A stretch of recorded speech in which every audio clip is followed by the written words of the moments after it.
उठाए गए कृषि सब्सिडी संबंधित मुद्दों की विवेचना करिए। वही ठीक, कहना चाह रहा है क्वेश्चन कि रिपीट एक कर तो दीजिएगा। हाँ, बिल्कुल, बिल्कुल। एक तो कह रहा है कि डायरेक्ट और indirect, what are the direct and indirect subsidy provided to farm sector. जो भारत में जो कृषि क्षेत्र को प्रदान की जाता है, कौन-कौन सा सब्सिडी? 2 तरह का, प्रत्यक्ष एवं अप्रत्यक्ष। वो क्या है, वो बताना है। दूसरा प्रश्न उसी सेक्शन में क्या सेक्शन दूसरा सेक्शन में क्या है कि विश्व व्यापार संगठन द्वारा उठाए गए कृषि सब्सिडी संबंधित मुद्दों, तो डब्ल्यूटीओ का क्या कंसर्न है सब्सिडी को लेकर के, उसका क्या विचार है? क्योंकि डब्ल्यूटीओ का क्या मूल मकसद है? एक फेयर, ट्रांसपेरेंट और लिबरलाइज्ड नॉन पार्टिशियन, मतलब पूर्ण रूप से निष्पक्ष, उदारवाद, मार्केटिंग का हिंदी होता है विपणन। अब उतना हिंदी आप लिखिए या इंग्लिश लिखिए, लेकिन प्रयास करिए, मार्केटिंग ज़्यादा कॉमन है, विपणन भी आप लिख सकते हैं। तो वो होना चाहिए, ये डब्ल्यूटीओ का कंसर्न होता है। अब सब्सिडी जो देती है गवर्नमेंट, उसमें गवर्नमेंट का भी अपना कंसर्न होता है कि हमारा डोमेस्टिक जो फार्मर्स है उसको भी प्रमोट किया जाए, उसका भी नुकसान ना हो। तो उसी पे हम लोग चर्चा करेंगे कि पहले सब्सिडी कितने प्रकार के हैं। 2 तरह के हैं, प्रत्यक्ष और अप्रत्यक्ष। प्रत्यक्ष में क्या-क्या होता है, अप्रत्यक्ष में क्या-क्या होता है, और डब्ल्यूटीओ का इस पे क्या कंसर्न है। ठीक है, तो आगे बढ़ते हैं। इंट्रोडक्शन है, क्या इंट्रोडक्शन में बता देंगे सब्सिडी क्या है, फिर डायरेक्ट और इनडायरेक्ट सब्सिडी का चर्चा कर देंगे। उसके बाद डायरेक्ट और इनडायरेक्ट चर्चा कर देंगे, उसके बाद थोड़ा-सा वे फॉरवर्ड बता देंगे, वे फॉरवर्ड के बाद कंक्लूजन बता देंगे। ज़्यादा कुछ बहुत कॉम्प्लिकेटेड प्रश्न नहीं है, सिंपल प्रश्न है। तो पहले हम लोग चर्चा करेंगे, थोड़ा-सा सब्सिडी के बारे में जान लें। क्या है subsidy? Subsidy is a form of financial assistance provided by government to support farmers in improving their income, reducing cost of farmers, promoting agriculture. क्या कह रहा है?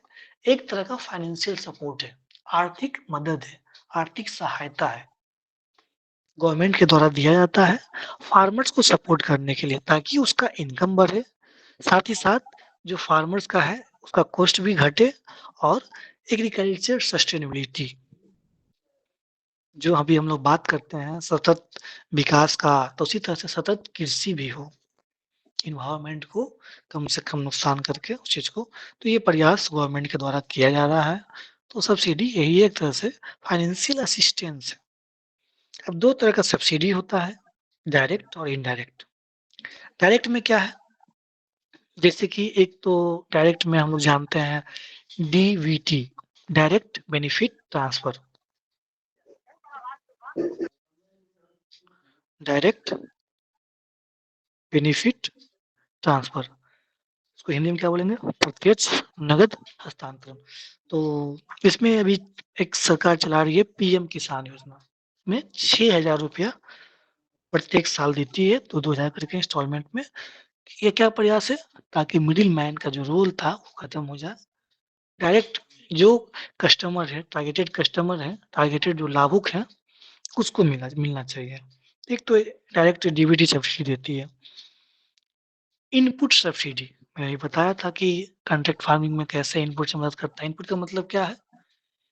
प्री हार्वेस्ट, क्या-क्या चाहिए? एक किसान को क्या-क्या चाहिए? लैंड चाहिए, अगर लैंड सस्ते कम थोड़ा-सा दाम पे मिल जाता है। अच्छी क्वालिटी का सीड चाहिए, उसके अलावा सीड मिल गया तो फर्टिलाइज़र चाहिए, एनपीके 421, तो अच्छी क्वालिटी का फर्टिलाइज़र चाहिए। आजकल तो अभी नैनो यूरिया का कांसेप्ट आ गया है। नैनो यूरिया में मात्र 500 ग्राम होता है, मात्र 500 ग्राम का डब्बा, जो हम लोग देखते हैं 50 केजी का जो पैकेट आता था, मात्र 500 ग्राम। आधा किलो में, आधा किलो के डब्बा में 50 केजी आ जाता है। तो आजकल मतलब बेनिफिट भी है, ट्रांसपोर्टेशन कॉस्ट भी बच गया, इज़िली गया, किसान लेके आ गया। तो उसमें सब्सिडी देने का प्रयास गवर्नमेंट का। पीएम केएसवाई, प्रधानमंत्री कृषि सिंचाई योजना, माइक्रो इरिगेशन, ड्रिप इरिगेशन, उसके जड़ तक पहुँचे। Agriculture infrastructure fund, SMAM, sustainable mission on agriculture mechanisation, मतलब अभी जो मैंने बात किया था मैकेनाइजेशन का, जो रिक्वायर्ड मशीन्स चाहिए एक किसान को, चाहे वो फीडर हो, चाहे वो थ्रेशर हो, सीडर हो, इस तरह का रिक्वायरमेंट है। इसलिए ताकि उसको एक अच्छे टेक्निक के साथ वो अधिक से अधिक प्रोडक्शन कर सके। एग्रीकल्चर इंफ्रास्ट्रक्चर फंड में 100 लाख करोड़ अभी तो खर्च हो रहा है धीरे धीरे, उसका भी मकसद यही है। तो ये सब्सिडी डीबीटी भी है, इनपुट सब्सिडी है, और भी सब्सिडी क्या है, जैसे क्रेडिट, पैसा देना डायरेक्ट, मतलब एक तरह से लोन के रूप में, केसीसी, किसान क्रेडिट कार्ड। एग्रीकल्चर इंफ्रास्ट्रक्चर ने बताया है कि इसमें बहुत सारा चीज इंफ्रास्ट्रक्चर डेवलपमेंट करना है, warehouse, cold storage, cold chains, collection centre, मतलब वही फूड पार्क। फूड पार्क में बहुत सारा होता है, primary collection centre, secondary collection centre, central processing sector, centre, इसमें 3-4 सेंटर होते हैं। मेगा फूड पार्क में ही लेयर बाय लेयर होता है, तो उसका भी करना है। उसके अलावा SMA बताया भी, सबमिशन ऑन एग्रीकल्चर मैकेनाइजेशन। तो एक क्या हुआ, credit subsidy, DBT, input, insurance subsidy भी होता है, जैसे कि आप लोगों ने नाम सुना होगा योजना का, प्रधानमंत्री फसल बीमा योजना। इसमें क्या करना है, कम से कम लॉस हो 1.5% रबी के लिए और 2% खरीफ क्रॉप्स के लिए दिया जाता है, ताकि किसी भी तरह का अगर अप्रत्याशित घटना घटता है, चाहे वो ड्राउट्स, सूखा हो या बाढ़ हो, तो उसमें किसान को क्षतिपूर्ति किया जा सके। तो ये 3-4 प्रकार के सब्सिडी है, इसको आप लोग ध्यान रखेंगे, उसमें कुछ एग्जाम्पल के साथ बता दिया जा रहा है। उसी में अब आएंगे इनडायरेक्ट, अप्रत्यक्ष सब्सिडी। अप्रत्यक्ष में क्या है, जो कि दिख सामने से क्लियर नहीं दिख रहा है। जैसे इसमें क्या था, किसान, जैसे कि प्रधानमंत्री किसान सम्मान निधि योजना में डायरेक्ट 2,000 रुपये जा रहा है। फर्टिलाइजर में कि मान लिए 500 रुपये का पैकेट है, तो उसको 400 में मिल रहा है या 250 में मिल रहा है, वहाँ क्लियर दिख रहा है। इसमें क्या है, क्लियर नहीं दिखेगा, लेकिन वो भी छोटी है, इनडायरेक्ट सब्सिडी है। जैसे इरिगेशन पे दे रहे हैं, इरिगेशन पे क्या हो रहा है कि आजकल एक तो पीएम कुसुम योजना है, पीएम कुसुम योजना प्रमोट किया जा रहा है कि सोलर लाइट की सहायता से इरिगेशन किया जाए, जो अगर करेंगे इस तरह से तो उनको सब्सिडी मिलेगा। फर्टिलाइजर सब्सिडी अभी मैंने बताया ही, फर्टिलाइजर के रूप में मिलता है। सीड सब्सिडी, हाई क्वालिटी का सीड मिलता है, उसमें कम से कम दाम में मिलता है प्रत्येक किसान को। ब्लॉक में होता है कृषि भवन, तो कृषि भवन पे वहाँ पे हर तरह का सुविधा है प्रत्येक समय। जैसे कुछ दिन पहले भी मिल रहा था डीजल अनुदान, डीजल सब्सिडी मिल रहा था। उसमें यह था कि आप अपना जितना खर्च किए हैं, जितना आपकी सिंचाई में, उसका कूपन दीजिए, कितना आपका तेल लगा, डीजल लगा, जमा करिए, उसमें आपको सब्सिडी मिलेगा, कुछ पैसा वापस ब्लॉक से मिलता है। तो ये होता है, अलग प्रकार सब्सिडी हो गया, डीजल सब्सिडी भी होता है। इसके अलावा वही पावर सब्सिडी, जिसमें डीजल का, पेट्रोल का, इलेक्ट्रिसिटी का, जो भी आप कंजम्पशन कर रहे हैं, जिससे सिंचाई कर रहे हैं। ट्रांसपोर्ट सब्सिडी, वही खेत से मार्केट तक पहुंचाने के लिए, चाहे वो लॉजिस्टिक को लेकर के हो। एक योजना है राष्ट्रीय कृषि विकास योजना, RKVY, उसमें प्रयास किया जा रहा है कि जो फार्म से मार्केट तक हो, उसमें किसान को सहूलियत हो, लॉजिस्टिक को और अधिक स्ट्रॉन्ग किया जाए। तो ये 4-5 प्रकार का सब्सिडी है इनडायरेक्ट रूप में। ट्रांसपोर्ट, पावर सब्सिडी, उसके अलावा fertiliser subsidy, irrigation subsidy, seed subsidy, warehousing, 2-3 को आप लिख देंगे, ज़्यादा बहुत है, ज़्यादा ये नहीं करना है। ठीक है, अब इसमें हम आगे बढ़ते हैं। क्या कंसर्न है, सेकंड जो सेक्शन है उसका कंसर्न है कि जो इशू डब्ल्यूटीओ का, देखिए डब्ल्यूटीओ का पहले आप समझिए बात कि क्या काम है उसका। उसका काम सिंपल सा है कि एक निष्पक्ष, उदारवाद मार्केट हो, बाजार हो, चाहे वो विकसित हो, विकासशील हो या अविकसित हो, तीनों के लिए एक बराबर मार्केट मिले। इसीलिए डब्ल्यूटीओ का ये उसका जो एस्टेब्लिशमेंट हुआ है, उसी कंसेप्ट पे हुआ ही है। तो डब्ल्यूटीओ का इन कंटेक्स्ट ऑफ सब्सिडी में कंसर्न नहीं होता है कि कोई गवर्नमेंट क्या कर रही है, अपने किसान को ज़्यादा सब्सिडी दे रही है। उससे क्या हो रहा है कि उसका जो बाकी जो अदर किसान से अदर दूसरे से किसान हैं, उसका प्रोडक्ट कम बिक रहा है। एक तरह से जो प्राइस का डिस्टॉर्शन हो रहा है, मतलब प्राइस को वो अफ़ेक्ट कर रहा है। होना चाहिए मान लिए ₹3000 क्विंटल, लेकिन वो जो एमएसपी मिल जा रहा है इसलिए और कम जा रहा है, तो प्रोडक्ट पे मतलब अफ़ेक्ट पड़ रहा है, हैम्पर हो रहा है। तो उसी में हम लोग पढ़ेंगे 3-4 तरह का सब्सिडी का बात है। जैसे एक है अम्बर व एम्बर बॉक्स सब्सिडी। इसमें 4 देखिए 3 तरह का बॉक्स का बात किया जाता है, वो हम लोग आगे डिटेल्स में बता देंगे। इसमें अच्छे से बताया है कि इसमें ग्रीन होता है, ग्रीन, अम्बर एम्बर, होता है, ब्लू ब्लू होगा, होता 3 है। बॉक्स होगा। हाँ, थोड़ा-सा पहले तो बॉक्स के बारे में भी बता इसमें दें, तभी समझ में आएगा सर, कि ठीक ग्रीन है हम बॉक्स लोग में क्या होता है, एक एम्बर तो बॉक्स में क्या होता है, ब्लू बॉक्स में क्या होता पहले है? हम सब्सिडी थोड़ा इसको इन्हीं को डब्ल्यूटीओ का ही पढ़ा देते हैं, इसमें सब हाँ, क्लियर हो जाएगा।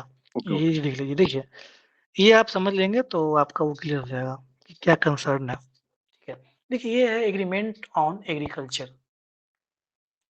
क्या एग्रीमेंट हुआ था 1995 में डब्ल्यूटीओ का, उसी में 3-4 पॉइंट हैं। यही चीज़ लिखा है, आंसर में लिखा हुआ है। Market access, export subsidy, domestic support, aggregate measure of support, de minimis. ये 5 प्रकार का है। इसी को यही कंसर्न है, इसी में अगर डब्ल्यूटीओ को लगता है कि नहीं अनफेयर हो रहा है, तो उसको सही किया जाए। डब्ल्यूटीओ आवाज़ उठाती है। जैसे पहला है मार्केट एक्सेस, मतलब एक्सेस का मतलब क्या होता है? पहुँच। सभी के लिए, चाहे वो डेवलपिंग हो, अनडेवलपिंग हो, डेवलप्ड हो, सबके लिए इक्वल मार्केट एक्सेस हो।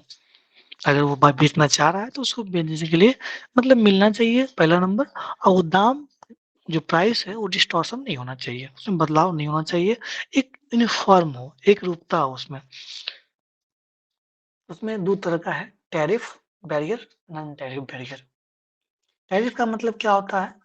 जैसे कि उस पे अगर कोई मान लीजिए सपोज़ करिए कि हमारे देश में कोई सामान आ रहा है, तो क्या करती है गवर्नमेंट अपना डोमेस्टिक जो फार्मर्स है या डोमेस्टिक इंडस्ट्री को प्रमोट करने के लिए उस पे अधिक से अधिक टैरिफ लगा देती है, टैक्स लगा देती है।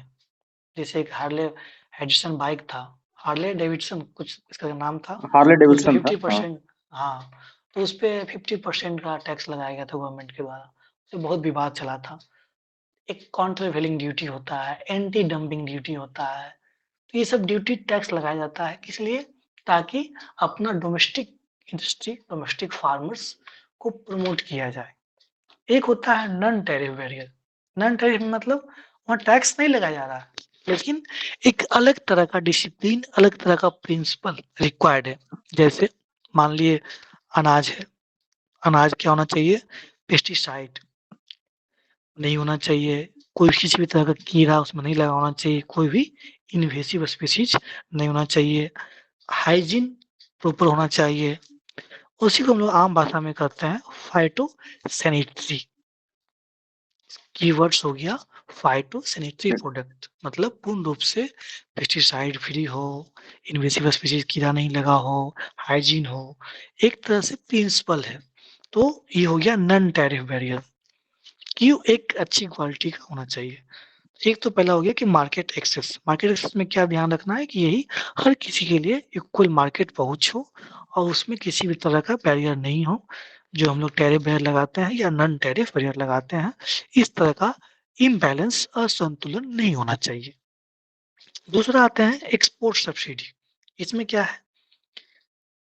हम लोग जो मान ली कोई भी देश एक्सपोर्ट कर रहा है, तो एक्सपोर्ट कर रहा है तो उसमें क्या होता है कि जैसे कि यूरोपियन यूनियन का एक एग्जांपल लेता हूँ मैं। किसान के क्या क्या आ गया कि अभी मान लीजिए उस घर में उसको 40 रुपए में बिक रहा है उसका गेहूँ, 40 रुपए केजी। यूरोपियन यूनियन गवर्नमेंट क्या बोली कि नहीं, तुम 30 में ही बेचो, 10 रुपए का सब्सिडी हमसे ले लो, तुमको हम दाम दे देंगे। उससे क्या हुआ?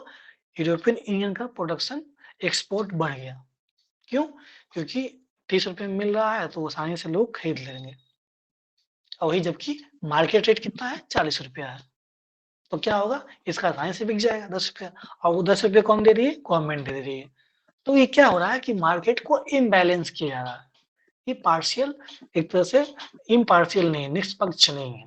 तो उस पे गवर्नमेंट डब्ल्यूटीओ का कंसर्न होता है कि नहीं, आप इस तरह से नहीं कर सकते हैं। उसी में एक एग्रीमेंट हुआ था, तो उस एग्रीमेंट में ये कहा गया था कि आपको 36% और 21% बाय वैल्यू बाय वॉल्यूम, ये डेवलपिंग कंट्री के लिए था और ये डेवलप्ड कंट्री के लिए कंडीशन था कि आपको कम करना होगा। 36% जो हम लोग मान लीजिए दाम रखे हुए हैं उसको आपको मेंटेन करना पड़ेगा, ताकि डेवलपिंग कंट्री और डेवलप्ड कंट्री में बैलेंस, ये आप डेटा याद रख सकते हैं, उससे नहीं भी याद रखेंगे तो कोई दिक्कत नहीं है। बस इतना समझिए कि आपको मार्केट एक्सेस, उसके बाद एक्सपोर्ट सब्सिडी भी हो रहा है, तो उसमें इम्बैलेंस प्राइस डिस्टॉर्शन नहीं आना चाहिए। इसी में है आपका डोमेस्टिक सपोर्ट, सब्सिडी रिडक्शन, इसका हम लोग चर्चा कर रहे थे, सब्सिडी कैसे होता है। और हम लोग किसान को क्या देते हैं, एमएसपी देते हैं। हमारी गवर्नमेंट क्या देती है, एमएसपी देती है। एमएसपी देने के कारण क्या होता है, दे तो रही है हमारे चॉइस प्रोडक्ट को, लेकिन राइस और व्हीट ज्यादा प्रोडक्शन होता है। क्यों? उसमें एमएसपी ज्यादा मिलता है, एक एक्चुअल आसानी से उसका प्रोडक्शन बिक जाता है, बहुत ज्यादा हाई तौबा नहीं करना होता है, तो लोग ज्यादा उसको प्रोडक्शन करते हैं। सरकार भी खरीद तो लेती है ना। सरकार भी खरीद लेती है क्योंकि उसको पीडीएस है, पीडीएस में उसका बिक जाएगा, लेकिन यहाँ पे नहीं होता है। तो इसमें क्या है, तो ये डब्ल्यूटीओ का कंसर्न है कि एक होता है कि ट्रेड डिस्टॉर्टिंग कर रहे हैं और नॉन ट्रेड डिस्टॉर्टिंग। ट्रेड मतलब व्यापार का, कैसे डिस्टॉर्टिंग कर रहे हैं वही मैंने बताया अभी, कि आप दे दिए हैं उसको कम दाम पे तो उसका प्रोडक्शन ज्यादा होने लगता है, बाकी अदर फसल का प्रोडक्शन कम हो जाता है, क्योंकि उस पे एमएसपी मिल रहा है, सरकार भी खरीद ले रही है, बाकी भी लोग खरीद रहे हैं, उसका डिमांड ऑटोमेटिक ज्यादा बढ़ जा रहा है। तो वो ये चीज बैलेंस होना चाहिए। नॉन ट्रेडिंग डिस्ट्रीब्यूटिंग में क्या होना चाहिए, इन्वायरमेंट को अफेक्ट नहीं होना चाहिए, फार्मर को अफेक्ट नहीं होना चाहिए, कौन सा एरिया में है, तो ये सब उसमें बताया गया। जैसे कि हम लोग प्रधानमंत्री फसल बीमा योजना है, प्रधानमंत्री किसान योजना है, तो इसमें भी बताया गया है कि डोमेस्टिक सपोर्ट या सब्सिडी जो दे रहे हैं वो कैसे हैम्पर कर रहा है मार्केट को, इस पे भी कंसर्न है, तो इस चीज को भी बैलेंस करना चाहिए। इसी में है aggregate measure of support, green, amber और ब्लू। देखिए 3 तरह का होता है। इसमें क्या है, एक है ग्रीन में है कि एनटीडी, नॉन टैरिफ, इसमें ना ही रिड्यूस करना है ना ही लिमिट करना है, इसमें कोई ये नहीं है।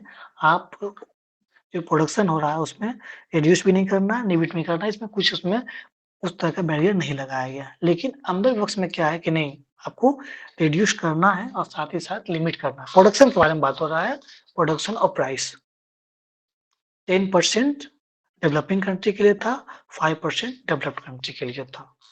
ब्लू में क्या है, प्रोडक्शन लिमिट कर देना है कि नहीं, इससे ज्यादा आप मान लीजिए, सपोज करिए, देखिए एक होता है कि मान लिए आपको दिया जा रहा है सब्सिडी, सपोज करिए मान लिए कि आप जितना उगाइए उसमें आपको सब्सिडी मिलेगा, तो क्या किया लोग, व्हीट राइस खूब उगाया, बाकी अदर फसल कम होगा।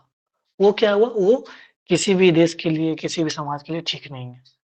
ब्लू में क्या किया गया कि नहीं, ये तो अंबर में क्या हुआ कि लिमिट लगाया गया कि नहीं, आपको इतना हर हाल में इतना पे ही दे सकते हो, उससे नहीं दे सकते हैं।